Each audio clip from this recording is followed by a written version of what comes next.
que a los legisladores que a las 5 en la sala del frente de esta sala se va a realizar la firma de la constitución de la red de parlamentarios por el cambio de paradigma en política de drogas. Va a ser el puntapié inicial y a su vez va a haber una conferencia de prensa paralelamente a la realización de este último bloque. Como les decía hoy, disculpen porque la gripe ha complicado un poco mi voz. Vamos a recibir a representantes de los autocultivadores, en el caso de Bruno Callejeros, del Movimiento de Liberación del Cannabis, por los clubes canábicos, Florencia Lemos, de Proderechos, uno de los licenciatarios de producción, Fabricio Giamberini, conocido por todos nosotros, y por el Centro de Farmacias del Uruguay, que reúne a las farmacias de nuestro país, el presidente del centro, Jorge Suárez. En realidad, bueno, vamos a darle la palabra en primer lugar a Bruno. Si estás pronto, Bruno. La idea es dar una visión lo más integral posible del modelo de regulación, y por eso nos parecía importante tener, bueno, la visión de los actores sociales que participan de este modelo regulatorio.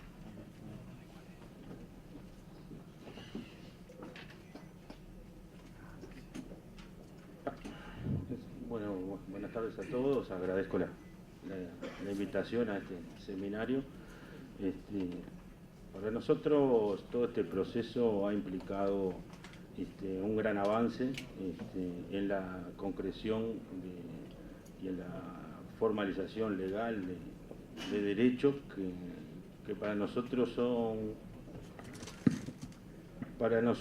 implican toda una historia de luchas, de organización para el reconocimiento de una realidad que implicaba que en este país estaba permitido el consumo de marihuana, el consumo de sustancias en general, ya desde el año 74, pero no había ninguna vía de acceso legal, con lo que los consumidores, los usuarios, debían infringir la ley y formar parte de lo que terminaba siendo la red del narcotráfico. En la visualización de esta problemática y teniendo en cuenta además que la criminalización de los usuarios y la calidad muy baja de la oferta del narcotráfico, que afecta aún la salud de los usuarios, que ya desde hace muchos años en este país, pero vamos a hablar de más de 10, distintas organizaciones sociales y políticas comenzaron a realizar una campaña y un trabajo para la visualización y la concreción de avances en las políticas de derechos. Y en ese sentido, yo represento al Movimiento por la Liberación del Cannabis, pero existen otras organizaciones en la sociedad civil que vale la pena reconocerla, con las que hemos estado trabajando a lo largo de todos estos años. Algunas de ellas inclusive en algún momento participaron de este propio movimiento. El movimiento se integra inclusive con organizaciones políticas funcionando de manera horizontal. Las otras organizaciones políticas sociales, que me gustaría nombrar porque son las que venimos trabajando. Una de ellas está con nosotros aquí en la mesa, que es Proderecho, también la Asociación de Estudios Cannabis del Uruguay, y la Federación de Cannabicultores, con los que hemos venido trabajando a lo largo de estos últimos años en distintas actividades. Una de ellas, la más central a nuestra manera de ver, ha sido lo que es la Marcha Mundial, la instancia del primer domingo de mayo, donde hemos logrado juntar una buena cantidad de gente vamos a tener más de 10.000 personas en pos de la liberalización de las distintas cuestiones que hacen a el consumo de marihuana. Y así como las marchas mundiales, que en este caso en nuestro país han sido básicamente concentraciones, también ha habido otro sinnúmero de actividades, desde cosas como algo que llamábamos fumatas, realizadas previas a la concreción de la ley. Estamos hablando en el marco de la visualización del usuario responsable, la descriminalización, la desestigmatización del usuario y la usuaria. Y todo esto llevó en un camino en el que distintas iniciativas parlamentarias, algunas provenientes justamente de las organizaciones sociales, otras en su momento provenientes de aquel proyecto de ley de artículo único del presidente Mujica. Hubieron otras de otros partidos. Un poco Radio hoy explicaba de que bueno, no hubo suficiente consenso para conformar una ley multipartidaria, pero en definitiva se logró avanzar en un proyecto de ley extenso y complejo que abarcara las distintas circunstancias que hicieran posible la concreción de lo que hoy, como decía Augusto Vitale, está ya concretado en un prácticamente 90%. El tema del autocultivo para nosotros pasó a ser en su momento, allá por el año 2010, la piedra angular de la discusión, en función de que el autocultivo es una actividad desarrollada en la intimidad del hogar, que no afecta a terceros y que permite la desvinculación del narcotráfico. La desvinculación del narcotráfico es fundamental a la hora de aquel efecto góndola, que muchas veces el usuario, recurriendo a lo que se llama el dealer o el tranza, como se le dice en Uruguay, terminaba siendo opción por otro tipo de drogas nocivas y diferentes, de diferentes características. Entonces nuestro eje en un determinado momento para clarificar la discusión fue justamente la concreción del autocultivo. Previo a la implementación de la ley, y nosotros llegamos a publicar un manual de autocultivo allá por el año de 2010, cuando era totalmente ilegal hacerlo, en función de que la ley, como todos sabemos, se votó en el 2013. Para nosotros la visualización del usuario reclamando sus derechos implicaba justamente tomar de estado público de las cosas y promover el autocultivo como una política de reducción de riesgos y daños, a sabiendas de que nos exponíamos al procesamiento de las personas, a la persecución.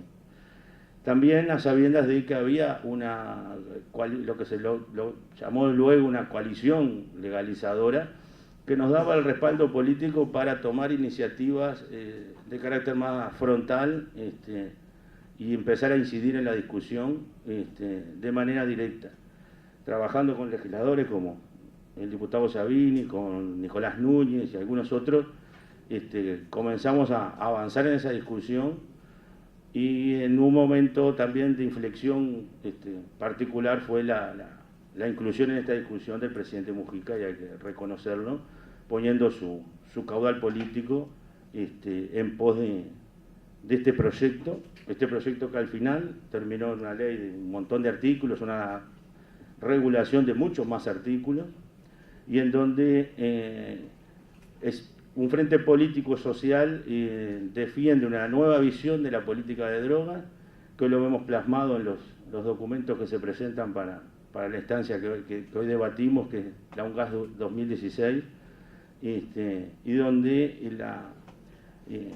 el avance hacia una nueva política de drogas a nivel regional y tal vez mundial lleva por un camino de la defensa de los derechos humanos, entendidos como el derecho a la salud, el derecho a la autodeterminación de la persona en cuanto qué elige consumir, mientras no afecte a terceros, en el ejercicio de las prerrogativas del artículo 10 de la Constitución. Y la situación para nosotros hoy es realmente de un progreso significativo en estos últimos, si tomamos una mirada de 5 a 10 años, como decía hoy, los que hemos optado por el autocultivo, tenemos un acceso en nuestros domicilios a una calidad de una producción certificada por nosotros mismos, es comparable con quien se decide hacer una huerta orgánica en la casa, y por lo tanto sabemos que lo que estamos consumiendo tiene determinada calidad y nos permite además hacer un acercamiento a informarnos más de efectos, informarnos más de variedades, porque uno habla de la marihuana en general, pero hay muchas marihuanas de distintos tipos, y todo otro sinnúmero de cuestiones que tienen que ver, por ejemplo, con la marihuana como medicina, ¿verdad? Se viene demostrando que tiene importantes efectos para varias afecciones realmente graves que la medicina tradicional no ha logrado dar respuesta. Y otro sinnúmero también que, si bien la medicina tradicional tiene sus respuestas, esta puede ser una de ellas. Entonces, apuntalar también la investigación científica para las organizaciones sociales es fundamental. De hecho, participamos en los primeros convenios que se hicieron para seguir avanzando en la implementación de esta nueva política. Hoy, si bien en este país, como decía, el consumo era legal, se sufrió de mucha represión en la salida, durante la dictadura y en la salida de la dictadura. Los aparatos represivos realmente golpeaban fuerte. No nos podemos olvidar de tanta gente que está aún hoy presa o que cayó presa, cuyas vidas fueron estropeadas por el simple hecho de consumir algún porro de marihuana o portarlo. Y no estamos con esto reivindicando a nadie que haya lucrado con las circunstancias, sino simplemente usuarios que han sufrido la política de la guerra contra las drogas. Hay un caso paradigmático de un muchacho que cayó llevándole un cigarrillo de marihuana a un amigo en la cárcel, en la lamentable cárcel de Rocha, que luego terminó con la muerte de 12 personas por incineración, y uno de ellos era un gurí que había caído con un cigarrillo de marihuana. Entonces uno, cuando empieza a poner las cosas de esa manera, dice: la guerra contra las drogas realmente lo que hace es ser una guerra contra las opciones de los individuos y las individuas, las opciones a la libertad de consumir. Este es un nuevo paradigma, es un proyecto, un experimento, como llamó Mujica, y tenemos largo camino por recorrer. Hoy se decía la cifra en el día de ayer, en realidad 2.743 autocultivadores registrados. Seguro que hay muchos más, calculamos que varias veces más, pero el registro viene avanzando, o sea, la adhesión, la inclusión dentro de la nueva normativa viene progresando positivamente. Es un número para el país importante de personas, 2.743 personas más los que están en los clubes, pero ya de eso va a hablar la compañera, que se adhieren a esta nueva legalidad, pero también sabemos que la aplicación de la venta en farmacias, que en realidad es el método, digamos, de acceso universal. Se eligió el sistema de venta de farmacias, eventualmente en alguna revisión podría ser otro. Para nosotros eso, como organizaciones sociales, como consumidores, no es una cuestión, es una cuestión de implementación de las autoridades de turno ejerciendo lo que tienen que ejercer. Para nosotros es importante, lo poníamos en nuestra declaración para la marcha de mayo de este año, que se implementara esa vía de acceso, la tercera pata, la tercera forma de acceso a marihuana legal, pues allí un universo aún mayor de consumidores va a ver la posibilidad de ejercer su derecho al consumo de manera legal y tranquila. Hay una gran expectativa en ese aspecto. Ya se están manejando plazos que bueno, que fueron manejados por el IRCA y ayer. Nosotros saludamos los plazos y saludamos el terminar de implementar este proyecto. Saludamos también la gobernanza que se ha planteado del proyecto, porque es importante que se monitoree el efecto real en la sociedad. Y bueno, en definitiva, para nosotros la concreción de esta política es la concreción de derechos, un avance más dentro de la agenda de los derechos. Y bueno, saludamos a la mesa. Me quedaría por acá.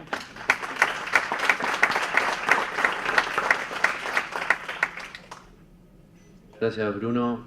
Que además hay que decir que los movimientos sociales, tanto en el caso de Proderechos como el movimiento por la liberación del cannabis, participaron en el trabajo en la ley, ¿no? Asesorando para los que, bueno, de repente no teníamos el conocimiento del tema. Ahora vamos a darle la palabra a Florencia Lemos, de Proderechos, representante de los clubes canábicos. Hola, ¿se escucha bien? Buenas tardes a todos y a todas. Bueno, como el Tati dijo, mi nombre es Florencia Lemos, yo soy integrante de Proderechos, que es una organización social y política integrada por jóvenes de izquierda que se crea en el 2006, bueno, para luchar por la legalización y la posterior regulación del cannabis, junto con activistas, autocultivadores y otros colectivos. Y bueno, con el tiempo nuestra organización fue tomando otras causas, pero siguiendo y acompañando fuertemente todo el proceso de regulación que culmina con la ley y abre también una nueva etapa. Bueno, a su vez también, dentro de esto que es considerado como un experimento para muchos en el exterior, nosotros dentro de este experimento quisimos hacer nuestro propio experimento al conformar un club de cannabis. Conformamos un club de cannabis que se llama CLUC, la sigla significa Cultivando la Libertad, Uruguay Crece. Está integrado por 45 personas, que es el máximo que pueden tener los clubes, entre 25 y 35 años. La mitad somos mujeres y la mitad hombres, y también la mitad de los socios formamos parte de Proderechos. Bueno, primero voy a pasar a contar brevemente algunas menciones sobre lo que la regulación establece sobre los clubes. Luego voy a hacer algunas consideraciones sobre el modelo que nosotros queremos presentarles de clubes. Y para finalizar, plantear algunos desafíos y algunas condicionantes con las que nos hemos encontrado en base a nuestra propia experiencia. Bueno, como muchos ya sabrán, a mayo de 2015, de este año, el IRCA contaba con 17 clubes ya inscriptos, alrededor de 760 personas que están dentro de los clubes de cannabis que están inscriptos en el IRCA, o sea que esta es una de las vías de acceso que también está en funcionamiento junto con el autocultivo. Y que viene integrándose cada vez más clubes bajo esta vía. Bueno, como también muchos sabrán, los clubes de cannabis tienen que formarse bajo la figura jurídica de asociaciones civiles, haciendo su correspondiente registro en el Ministerio de Educación y Cultura, y posteriormente bueno, se inscriben en el IRCA, posibilitando asociaciones de entre 45 y 15 personas. Lo que la ley y su posterior reglamentación establece sobre los clubes es que pueden realizar determinadas actividades, entre ellas la plantación, el cultivo, la cosecha, la producción, el procesamiento y la distribución de plantas de cannabis psicoactivo, la realización también de producción de semillas y esquejes psicoactivo, también para ser utilizado por sus socios. Se pueden cultivar hasta 99 plantas como máximo, al igual que las otras dos vías de acceso, no puede superar la producción individual por socio de 480 gramos. Y también se pueden realizar actividades de divulgación, información y educación sobre los usos responsables de drogas, dirigidos también a sus integrantes. Bajo este formato que es establecido por la reglamentación y por la ley también, como que pueden adquirir distintos perfiles de los clubes de cannabis. Pueden haber clubes, y en los hechos ya los hay, un poco más exclusivos, que con costos relativamente altos de membresía que apuestan a mejorar la calidad de las sustancias mediante más que nada como la innovación en las técnicas de cultivo. Pero también bajo este modelo podemos encontrar una nueva forma de organización colectiva y también de construcción de ciudadanía. Bueno, desde nuestra organización consideramos que dentro de las 3 vías de acceso que prevé entonces la reglamentación, los clubes son espacios con un gran potencial. ¿Por qué consideramos esto? Bueno, para empezar, al igual que el autocultivo, los clubes de cannabis se separan de lo que vendría a ser el formato mercantil de empresa-consumidor y pueden adquirir en nuestro modelo de clubes que venimos a presentarles un modelo participativo, accesible e innovador. Ahora voy a pasar a desarrollar un poquito estas 3 cuestiones. Bueno, y a su vez en estas 3 áreas, en lo que sería un perfil participativo, accesible e innovador de los clubes, se puede incorporar el enfoque de salud pública, equidad y participación ciudadana que el espíritu mismo de la ley sustenta. Bueno, nosotros conformamos nuestro club de cannabis el año pasado y quisimos poner a prueba este modelo. Entonces nos basamos en un modelo de participación activa de nuestros miembros. El involucramiento en la toma de decisiones por parte de los miembros va desde el nombre del club hasta el modelo productivo que quisimos instalar, el sistema de cuotas, las variedades, de qué plantas queremos plantar, qué actividades a realizar, etc. Este involucramiento permite acercarnos a un formato cooperativo y autogestionado de organización colectiva, que más allá de la organización en sí para adquirir nuestra marihuana, la participación activa y la formación de estos espacios de incidencia son espacios de incidencia real, que por más chicos que sean, permiten que los socios, muchas veces jóvenes que no tenemos espacio donde plantar, o adultos que no cuentan con el tiempo requerido para dedicarlo a un cultivo propio, adquieran la experiencia en la práctica, no solo de lo que tiene que ver con el cultivo, sino también como una incidencia efectiva sobre el propio... no adquieren únicamente experiencia en lo que tiene que ver con el cultivo propio, sino que también adquirimos experiencia en la organización colectiva propiamente dicha, en el sentido de que decidimos muchas cosas, la mayoría de las cosas las decidimos en asambleas, abriendo espacios a discusiones horizontales en que todos podamos plantear nuestras inquietudes o proponer cuestiones para nuestro club también. Sí, estoy un poco nerviosa porque es una de las primeras presentaciones.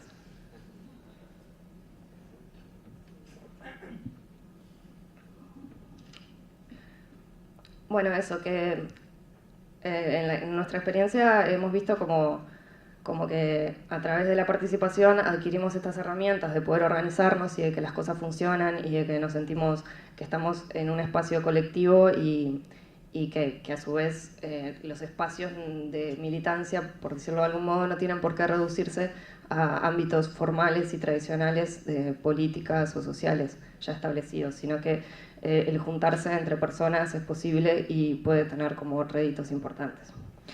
Eso en lo que tenía que ver con la parte participativa de nuestro modelo. Después planteamos que este modelo de clubes y bajo esta reglamentación también pueden ser clubes accesibles. Accesibles en 2 sentidos, accesibles económicamente, porque como sabrán hay muchos clubes que tienen cuotas de membresía muy altas y que apuestan a la calidad de las sustancias, pero también se puede seguir apostando a la mejora de la calidad de las sustancias abaratando costos. ¿De qué manera? Con esa participación activa que veníamos hablando. La participación no solo debe reducirse a las decisiones, sino también a las distintas tareas que se realizan en el club. De este modo, apostamos a la formación de los socios y la distribución de tareas, abaratando los costos de producción. De este modo, el club se vuelve más rentable para nosotros y debemos de pagar una cuota un poco más barata que la mayoría de otros clubes. Los costos también varían bastante dependiendo de las condiciones que ya tengan o de los requerimientos que ya puedan tener algunos de los miembros del club. Por ejemplo, si alguien cuenta con un terreno para plantar, los costos van a ser mucho más baratos que en el caso de que un grupo de amigos tenga que alquilar un terreno, una casa o algo por el estilo. Pero también accesible en el sentido de de que pueda tener un alcance igualitario para todos los usuarios. Que no exista como, bueno, una vía de acceso clase A, clase B o clase C, donde algunos puedan acceder a los clubes de cannabis, sino de que realmente exista como una libertad efectiva, en el sentido de que, bueno, que las 3 vías de acceso sean iguales y que cada uno pueda elegir la que más le guste para ello. Bueno, y por último, un modelo innovador de clubes de cannabis. Los clubes vienen a romper un poco con la separación de lo público y lo privado, en el sentido de que, bueno, que el cultivo no es algo que únicamente deba realizarse en la intimidad de la casa, y bueno, al igual que los usos, sino que puede ser algo compartido, y donde esa diferenciación se rompe un poquito al poder organizarse para adquirir también nuestra sustancia. Bueno, es innovador no solo porque podemos elegir nosotros mismos qué variedades queremos cultivar, o el modo de producción, o el funcionamiento del club.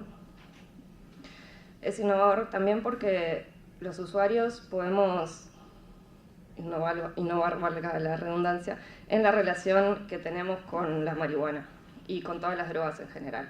Es un espacio de intercambio, que intercambiamos nuestra propia experiencia con el otro, y a su vez el cannabis en la legalidad en general permite un nuevo relacionamiento que no se limita solo a los usos y al consumo, sino que ofrece la libertad mediante este intercambio continuo de vincularse también desde lo productivo. Por ejemplo, hay muchos jóvenes que pueden ver como una salida laboral nueva.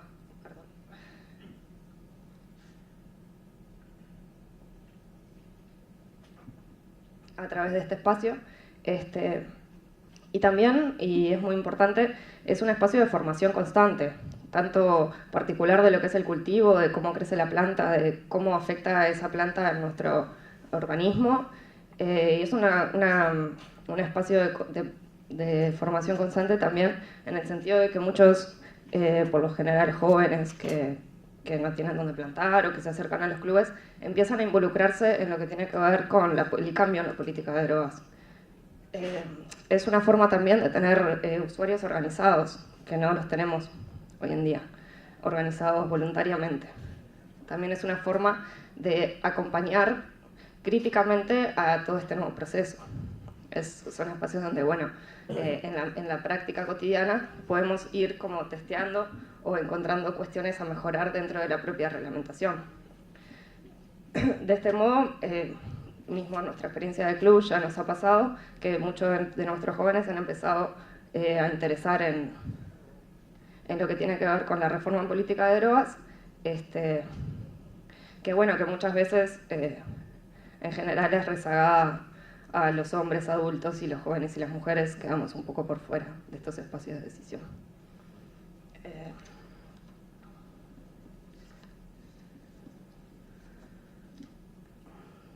Bueno, para terminar, medio rapidito, plantear capaz que algunos desafíos en los que nos encontramos nosotros como club. Algunos desafíos bastante genéricos que hay consenso entre los clubes con los que nos estamos relacionando, que es, por ejemplo, el acceso a la compra de semillas. Por ahora venimos plantando semillas o regaladas, o algunos clubes tienen que comprar en banco de semillas incurriendo a la ilegalidad para hacerlo. Entonces, bueno, esa es una de las cuestiones de acá a futuro por las que, una de las tantas de las que nos tendríamos que empezar a organizar. Otra es qué sucede con los excedentes que generan los clubes de cannabis. Es muy importante que los clubes de cannabis sean autogestionados y que no generen una acumulación de capital para una persona, para el cultivador o para el administrativo, que eso está muy bien reglamentado, pero bueno, los excedentes podrían ser como un potencial para que los clubes puedan desarrollar investigaciones en mejorar su propia calidad, o incluso poder empezar a experimentar con marihuana medicinal o con algunas otras cuestiones, que eso va a quedar a disposición del IRCA, y tal vez los clubes puedan pensar propuestas también territoriales para mejorar los espacios en los que conviven. Bueno, otro de los desafíos en un futuro para los clubes es conformar una federación de clubes que está establecida en la reglamentación, donde tendremos un espacio en el comité asesor del IRCA, y Y bueno, también la Federación de Clubes va a ser un espacio donde podamos compartir e intercambiar todas nuestras experiencias. Creo que es muy importante reafirmar el concepto de que los clubes tienen que ser cooperativos entre ellos, no solo para poder mejorar entre todos la reglamentación, sino también para mejorar a la interna el funcionamiento de cada club, ya que esto es nuevo en todo el país, ir adquiriendo mejoras a través de la experiencia de los otros. Y bueno, después algunos otros desafíos que tienen que ver con eso que nombraba antes, de tratar de que no existan vías de acceso más accesibles que otras, sino de que las tres puedan ser igualmente accesibles para todos los usuarios, que los usuarios puedan elegir, yo quiero plantar en la intimidad de mi casa o no, quiero hacerlo de forma colectiva, organizarme, discutir con mis pares, con mis amigos, saber qué pensamos de esto. También los clubes, en ese sentido, pueden llegar a ser, si es que así se los piensa y se los potencia, una forma de llegar a usuarios que tal vez no se registrarían en la farmacia o que no tienen la posibilidad de plantar en su casa. Por ejemplo, ¿por qué no pensar en la incorporación de personas que antes estaban relacionadas al microtráfico, los llamados dealers de pequeña escala, que incurrían en eso porque no tenían otros motivos? Bueno, ¿por qué no pensar tal vez en instalar o en fomentar clubes de cannabis en barrios periféricos o pobres donde, por ejemplo, los usuarios de drogas no se acercarían a comprar a la farmacia o un registro tan formal? Entonces, como bueno, ver todas estas potencialidades que podrían surgir desde los clubes, si es que se los piensa como eso, como espacios colectivos de participación activa de las personas, donde la gente pueda también problematizar sobre sus usos de drogas. Y formarse y bueno, adquirir también todo lo que tiene que ver con una formación en reducción de daños y en mejorar y en generar un uso responsable, no solo para sí mismo, sino también para poder compartir con el afuera. Creo que, bueno, por acá me quedo.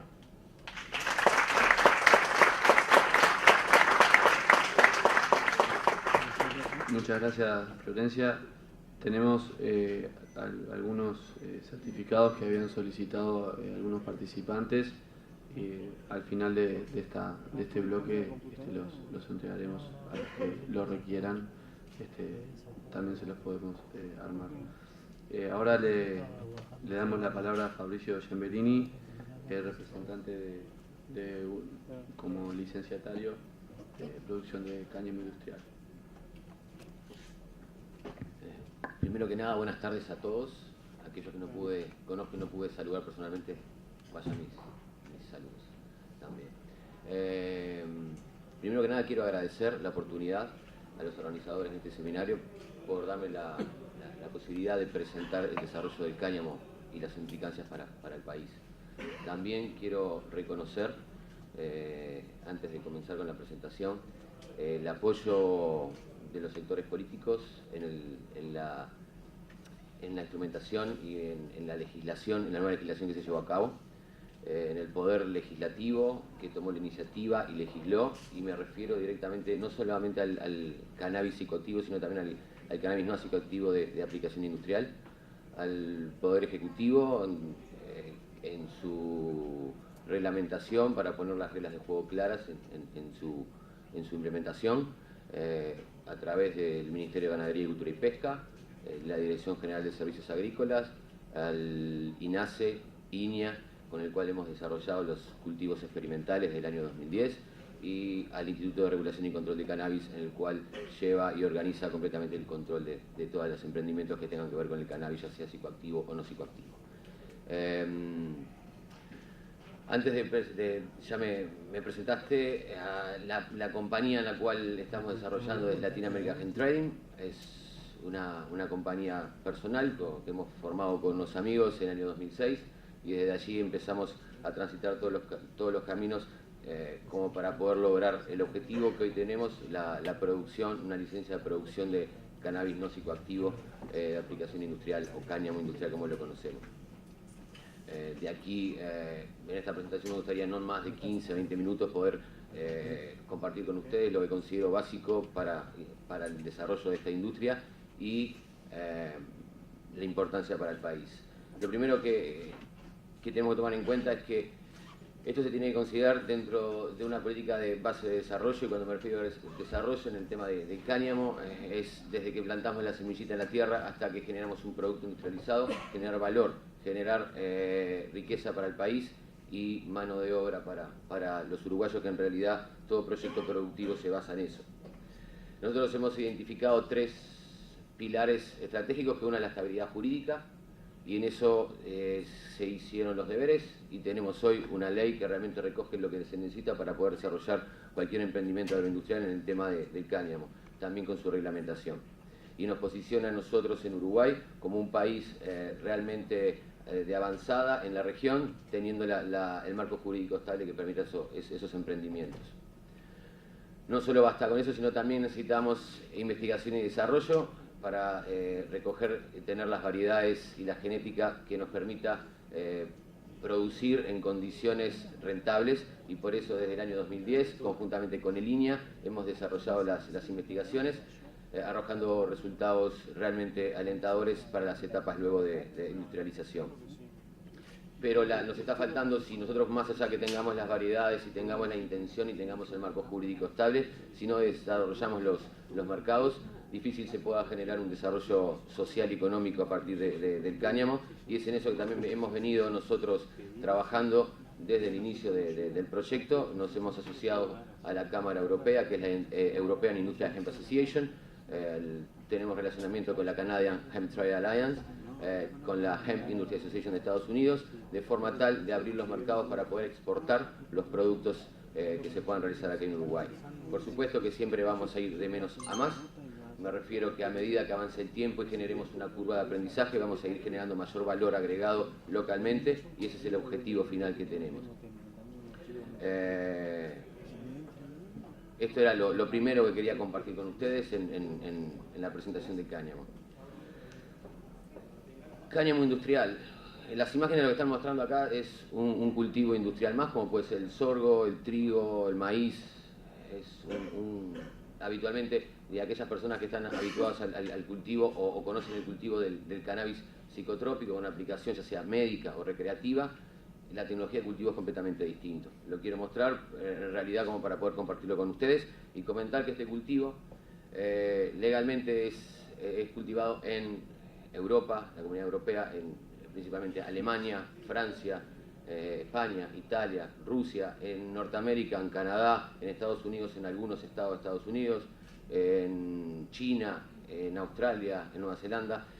Es decir, hay experiencia con esto, y cómo estos países están cultivando el cáñamo, porque las convenciones de Naciones Unidas establece y deja a los estados parte firmantes de las Naciones Unidas, que si el cannabis es de aplicación industrial, de fibra o semilla u hortícola, lo deja excluido de las medidas de fiscalización, y estas son las variedades realmente que los estados partes están utilizando para el tema del desarrollo económico.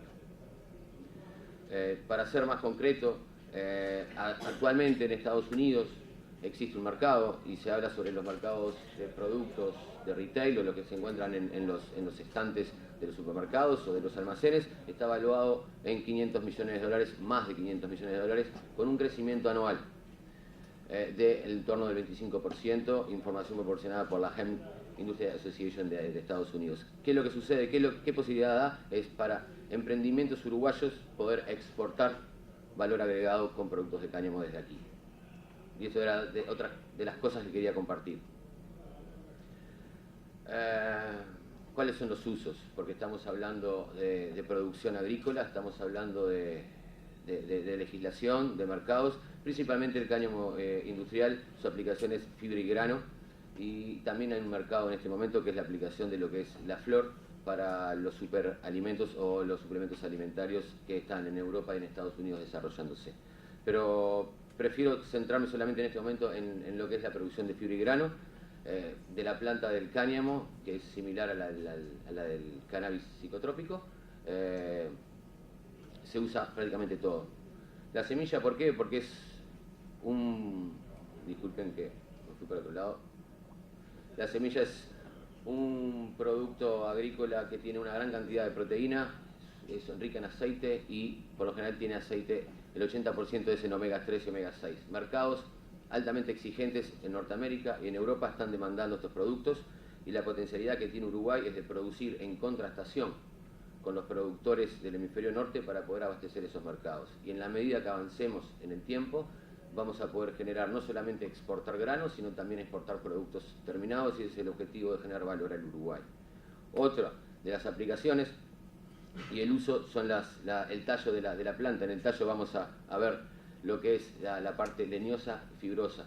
En realidad la parte leñosa se lo considera un subproducto para determinadas industrias, como puede ser la construcción, en realizar cementos en combinación con lo que es el hard o la madera del cáñamo. Pero lo más importante, y que creo que es la potencialidad para el Uruguay y para todos los emprendimientos que se puedan ver incentivados por empezar a incursionar con el tema del cáñamo, es la potencialidad de usarlo como biocompuestos. Y cuando me refiero a biocompuestos me estoy refiriendo a la aplicación en bioplásticos. Y acá hay una gráfica, disculpen que le muestre esto, pero sinceramente es mostrar tendencias de mercado, y es mostrar el Uruguay, es pensar el Uruguay en 5 o 10 años cómo queremos estar posicionados. Si queremos estar en determinados mercados de valor agregado, tenemos que empezar a hacer las tareas el día de hoy. Y si no trabajamos el día de hoy, no vamos a llegar a esos mercados. Estas tablas lo que están mostrando es la capacidad de producción de biopolímeros en el mercado mundial, que va a crecer por 4, es una tendencia del año 2010 al 2020.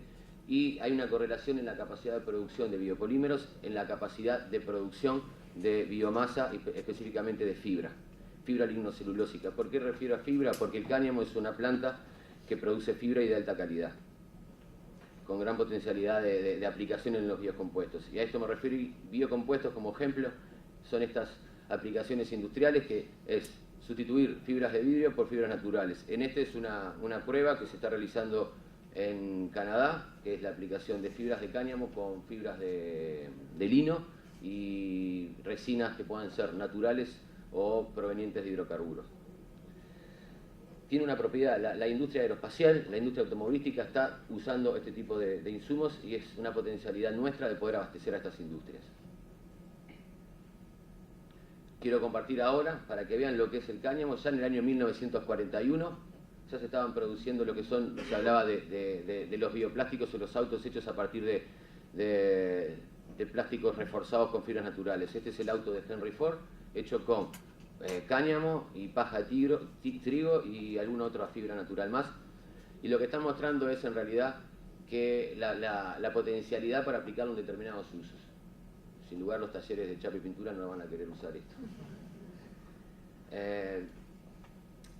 Esto nos está mostrando que tenemos que empezar a trabajar hoy en desarrollar, testear mercados, empezar a testear variedades, las investigaciones para poder desarrollar las materias primas en calidad y en cantidad para que las industrias puedan adaptar sus procesos productivos.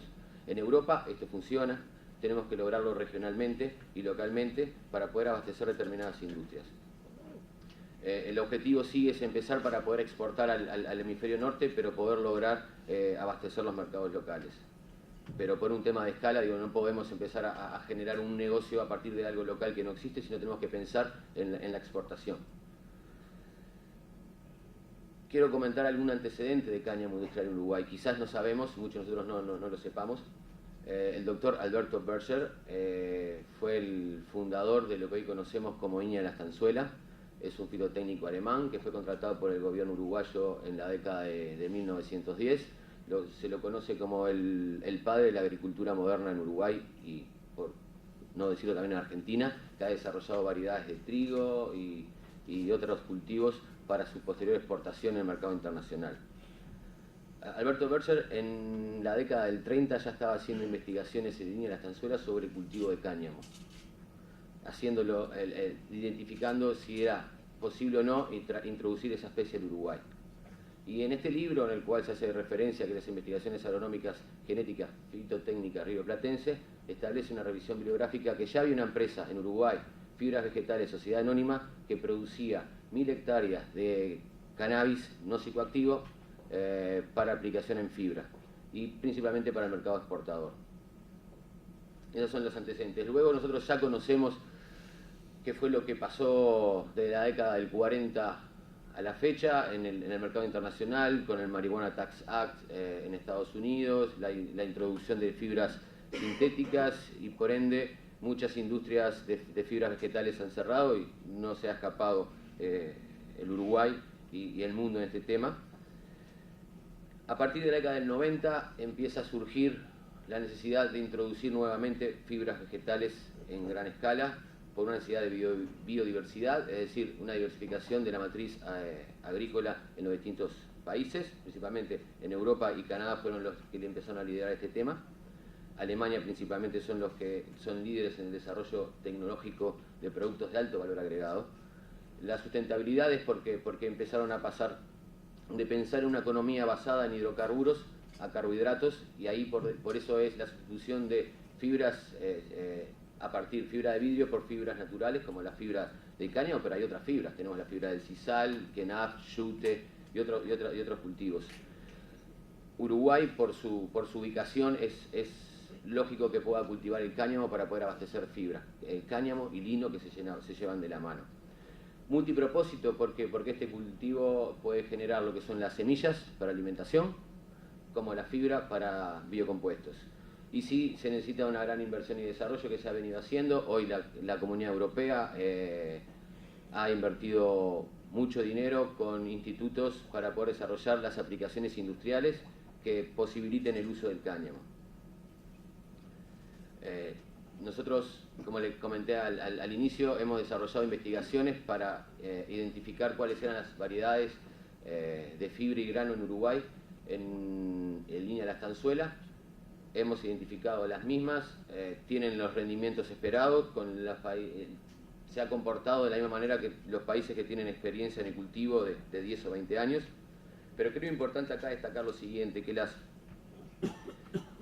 licencias que se van a empezar a utilizar ahora en la producción de cáñamo, específicamente vamos a tener que empezar a partir de menos a más. Es decir, esto fue una investigación agronómica, ahora vamos a tener que hacer una investigación en la cual vamos a tener que testear mercados. Vamos a producir para saber si los productos que se producen en Uruguay tienen aceptación o no en los mercados internacionales, los demandan para después luego empezar a incrementar la capacidad de producción y poder ser una fuente confiable de producción de cáñamo en calidad y en cantidad.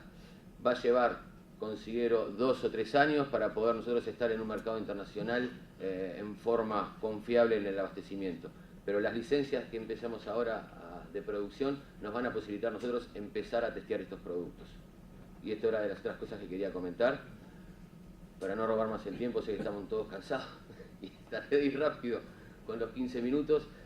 Quería comentarle que es un producto realmente legalmente cultivado, existe un mercado, podemos estar ahí nosotros con nuestros productos uruguayos.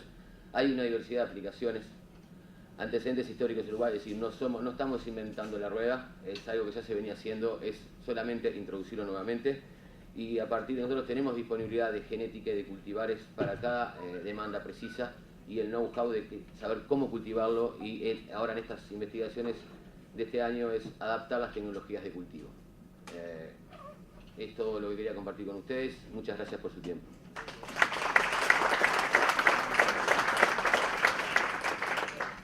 Muchísimas gracias, Fabricio, poniendo sobre la mesa un tema que muchas veces queda invisibilizado, ¿no? Pero realmente Sabines, a las taquígrafas que nos acompañan siempre, muchas gracias también por su trabajo. Y que realmente creo que podemos ver la potencialidad productiva, ¿no? Que tiene totalmente, digamos, por fuera de otros aspectos o de valoraciones de orden moral o la que quieran hacer, digamos, pero es muy impresionante. Bueno, vamos a darle ahora la palabra a Jorge Suárez, presidente del Centro de Farmacia del Uruguay. Como saben, las farmacias juegan un rol clave en todo este modelo regulatorio. Vale recordar que en realidad el cannabis y también otras sustancias, pero el cannabis se expedía ya en las farmacias, cuando en nuestro país incluso, esto no todo el mundo lo sabe, pero creo que no estamos innovando nada, sino que en realidad estamos volviendo a una práctica que ya se hacía. Ahora, Jorge, tiene la palabra. Buenas tardes para todos. Es un honor estar aquí en esta mesa y en este seminario.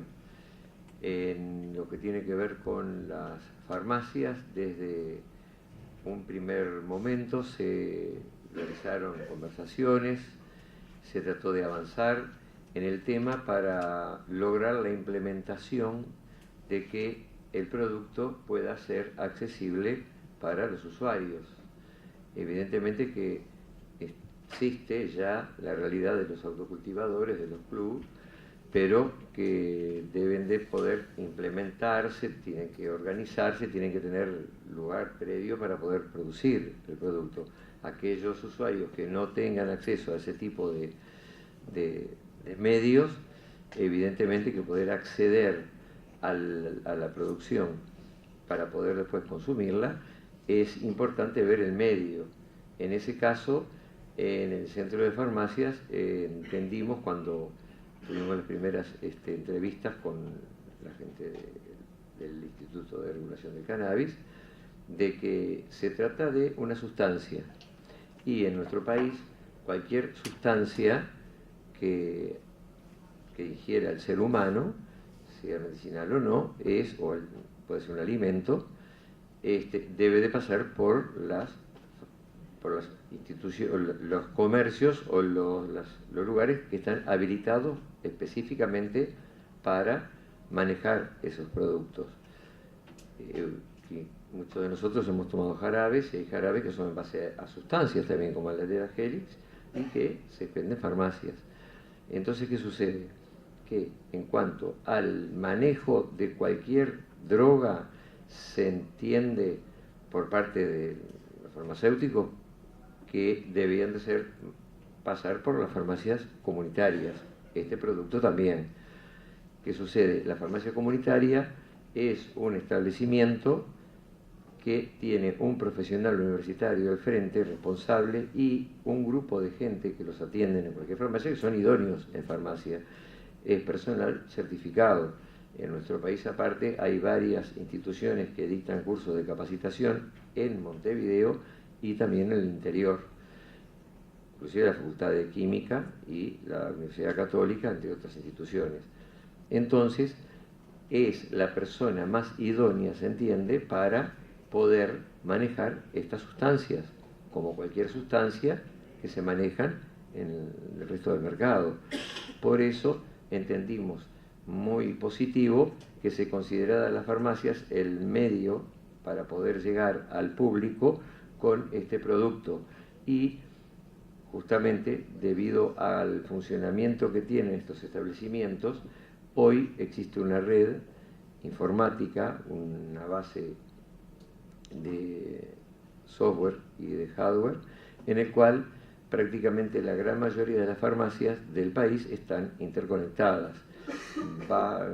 Tema básico para poder implementar este servicio en coordinación con toda la parte de registros que se debe de llevar para poder hacer una tarea correcta. En ese caso, en Uruguay tenemos unas 1000 farmacias distribuidas en todo el país. Eso es en parte debido, no ocurre en otros países de la región inclusive, a que la ley de farmacias que rige en nuestro país impone que los establecimientos farmacéuticos tienen que tener una mínima distancia de proximidad uno del otro. Con esa disposición, más que buscar defender a algún comercio farmacéutico de un competidor, lo que se buscó es que los servicios farmacéuticos lleguen a todas las zonas de nuestro país. La ley impone que en pueblos, villas o lugares poblados muy pequeños, por lo menos tiene que haber una farmacia, o a lo sumo 2, si no permite la localidad, que estén a más de 300 metros, que es la distancia mínima de un establecimiento a otro. Pero eso permitió que hoy en las grandes ciudades, como puede ser Las Piedras, como puede ser Montevideo, como puede ser Salto, haya farmacias en el centro, en la plaza principal, pero también en todos los barrios, ya que para poder instalarse tienen que ir manteniendo distancias de las que ya existen. Y esto posibilitó que haya una red de asistencia a la salud de la población distribuida en lugares que a veces no hay ni una policlínica pública o privada, pero está la farmacia. Entonces, esos lugares están provistos de un equipamiento informático que va a permitir que una persona pueda ir a retirar a Villa García, acá a Montevideo, ¿verdad?, o a Puntas de Manga, o a Santiago Vázquez, o a Nico Pérez, o al pueblo de La Valleja, ya Salto, y va a estar la persona concurriendo a un lugar como si estuviera concurriendo acá en Montevideo. Va a tener acreditado la autorización de lo que puede utilizar y lo va a poder retirar sin tener que trasladarse a la capital departamental o a un centro especial. Entendimos que la participación de las farmacias iba a colaborar en que el sistema que está por ponerse ahora a punto para arrancar pudiera ser más accesible a los usuarios, como se trata de que tengan accesibilidad al resto de las prestaciones que brinda la farmacia, que no solo venden analgésicos o antirreumáticos, sino que a veces ahora hay más proliferación de empresas de emergencias médicas, pero antes, que no existía, hace 25 o 30 años no había emergencias médicas, normalmente la población, si no tenía cerca un centro de salud, iba a la farmacia del barrio, ahí lo curaban. Yo tengo 30 y pico años de experiencia como farmacéutico y he tenido muchísimas veces que atender a los empleados de la carnicería, de la panadería, o vecinos que se quemaron, que se cortaron, que se hirieron. Primero venían a la farmacia y bueno, ahora van a venir también para este otro tipo de actividades. Entonces vemos que a su vez todo paso que demos en nuestro país para apuntar a la legalidad o a la legalización de la actividad que sea, va a ser positivo, porque era muy injusto, como lo vivíamos antes, que una persona por ley podía consumir un producto, pero si lo adquiría, cometía un delito. Entonces, hemos ya avanzado bastante y creo que vamos a poder avanzar mucho más. Hoy estamos hablando de el uso recreativo. No me cabe duda que en muy poco tiempo va a comenzarse a hablar del uso medicinal del cannabis. Entonces, nuestra presencia acá es para acompañar toda esta experiencia y que cuanto antes se pueda implementar. Muchas gracias.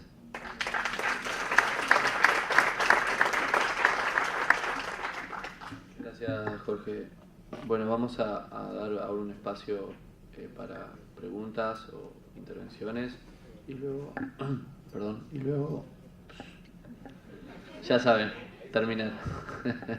Viste que estoy igual que vos, Florencia. No sé si alguien quiere usar la palabra. Estamos cansados ya después de 2 días de trabajo. Adelante. Tengo una pregunta para Marcos, del panel anterior. Marcos, nosotros vimos que en el diagrama que vos presentaste hay una especie de dependencia del Instituto de Regulación y Control de Cannabis respecto de del Ministerio de Salud Pública, que me vas a decir que lo dice la ley. Nosotros, en el análisis que hicimos de la ley, vimos en varias oportunidades de la ley que estudiamos justamente, que hay una especie de superposición de jurisdicciones entre el MSP, que es el Ministerio de Salud Pública, y el IRCA, sobre todo con lo relativo al acceso a autorizaciones o aplicaciones prácticas de la ley para las empresas o los particulares que estén interesados. En el particular caso del diagrama que presentaste en la pantalla, vemos que si bien la ley dice en alguna parte que hay una dependencia, digamos, teórica del Instituto de Regulación y Control de Cannabis, del IRCA, respecto del Ministerio, en la práctica esa dependencia no surte ningún efecto ni se ve de ninguna manera aplicada en la realidad, toda vez que el IRCA es un instituto autónomo y la dependencia que pueda tener está en la junta directiva, que son los representantes de cada uno de los ministerios que indicó el señor Vitale, el licenciado Vitale en su oportunidad. Ahora, lo que querríamos nosotros como abogados y eventualmente como asesores de distintas empresas es tener una claridad mayor en cuanto hace a las competencias y a las áreas de resolución de las distintas permisos o licencias que se puedan obtener. Pero quería hacer esa salvedad o esa puntualización, porque si bien la ley dice en 2 apartados que hay una dependencia o una remisión al Ministerio de Salud Pública, en la práctica eso no ni es práctico, ni se verifica, ni existe dentro de la ley ningún mecanismo para que esa dependencia se practique en la realidad. O sea, el IRCA es una entidad, a nuestro criterio como abogados, totalmente autónoma, que si bien recibe indicaciones, sugerencias y obviamente votan internamente dentro de la Junta o del Comité Ejecutivo, que es el órgano que dirige el IRCA, no vemos ningún tipo de dependencia ni creemos que sea necesario a la hora de conseguir licencias que sean exclusivamente resorte del IRCA. Nosotros planteamos, por ejemplo, la obtención de una licencia o de una concepción que vaya sobre una materia prima, digamos CBD. CBD es una materia prima inocua de venta libre en los Estados Unidos sin ningún tipo de regulación. Eso es el CBD hoy, una molécula de uso libre y totalmente admitido como producto nutracéutico, como le dicen allá, que son los productos nutricionales, con alguna aplicación farmacológica para aquel que lo quiere utilizar como tal. Para otra gente es simplemente un complemento dietario o alimentario. Entonces, por ejemplo, en este caso específico del CBD, someter a la jurisdicción del Ministerio de Salud Pública con un trámite que puede durar 1 año primero un serio inconveniente a la implementación de la ley. Segundo, alguien dijo acá, con muy buen criterio, que los plazos en los cuales se tienen que pedir las oficinas públicas no están determinados en la ley. Entonces, sobre la ya complicada orientación que tenemos aquellos que estamos iniciando algún tipo de actividad, sumarle un conflicto de competencias o de jurisdicciones es realmente preocupante. Y reitero, en el caso del IRCA, más allá de lo que digan en 2 o 3 acápites la ley, es un resorte exclusivo del IRCA el manejarse como se maneje y el tomar las decisiones que tome. Porque de hecho, jurídicamente, esto ya es en mi tarea específica como abogado, no hay ningún resorte legalmente establecido ni en la 1972 ni en los 3 decretos reglamentarios que tenga algún tipo de incidencia jurídica real sobre las decisiones que toma el IRCA. O sea, la dependencia que tú pusiste en el diagrama no nos resulta satisfactoria ni a la postre sea una realidad que jurídicamente se pueda verificar en la ley o en sus distintos decretos reglamentarios. Quería puntualizar esto porque en el futuro quizás esto genere algún tipo de contradicciones en la interpretación de la ley y no se sepa por dónde empezar. El orden de prelación, o sea, ¿por dónde empiezo? Empiezo por el IRCA, empiezo por salud pública.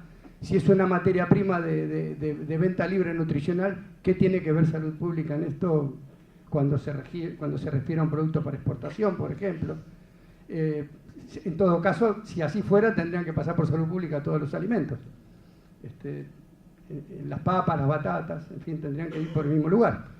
Entonces, a fin de en el futuro establecer una claridad para que podamos los particulares interpretar la ley y saber para dónde tenemos que salir disparando, sería conveniente que en el futuro se establezcan bien claras cuáles son las jurisdicciones y se entienda que el IRCA es una entidad autónoma, una entidad creada jurídicamente a través de una ley, pero de derecho privado. O sea, no hay ningún resorte, reitero, dentro de la ley que establezca que la supuesta dependencia del IRCA al Ministerio de Salud Pública sea una realidad más allá del enunciado que la ley propone en algunas partes de su articulado. No quiero aburrir con esto. Obviamente soy el autor del único libro que se editó hasta la fecha sobre la ley 1972, así que podría abundar sobre el tema, pero quería puntualizar esto para que en el futuro aquellos que quieran acceder a algún tipo de reglamentación o de regulación por parte del IRCA tengan la tranquilidad de que es el único organismo que entiende sobre el particular y además que tiene la especificidad que el Ministerio de Salud Pública dudo que la tenga, ¿no? Fernando, tu puntualización es correcta y el reclamo que haces es justo, pero yo no te puedo responder acerca del mismo. Pienso que las autoridades tendrían que responderte cuál es el orden de prelación, cómo hacer para, ¿no? Con respecto a la puntualización, como te decía, me parece correcta. Hay una cuestión que es un poco confusa ahí. Nosotros en el análisis que hicimos nos concentramos en tratar de interpretar cuál era la arquitectura que pensó el legislador. Y nosotros interpretamos que el legislador quiso poner una figura que conectara al Poder Ejecutivo con el IRCA para poder realizar su contralor administrativo. Por eso nosotros pusimos en el esquema al Ministerio de Salud Pública. Pero es cierto lo que decís, y evidentemente es una cuestión que tiene que ver con la gobernanza del sistema y que es muy importante resolver. Como muchas de estas cosas, en la elaboración de la ley, los actores se van sumando, ¿verdad? De a poco, y hay muchas cuestiones que se resuelven por la vía de los hechos. La verdad que no sé cómo se resolverá esto, creo que ahí ya es competencia de las autoridades. Pero muchas gracias por la puntualización, porque para nosotros es un enriquecimiento en la perspectiva legal de la ley. Gracias. Raquel. Yo tengo dos preguntas, una para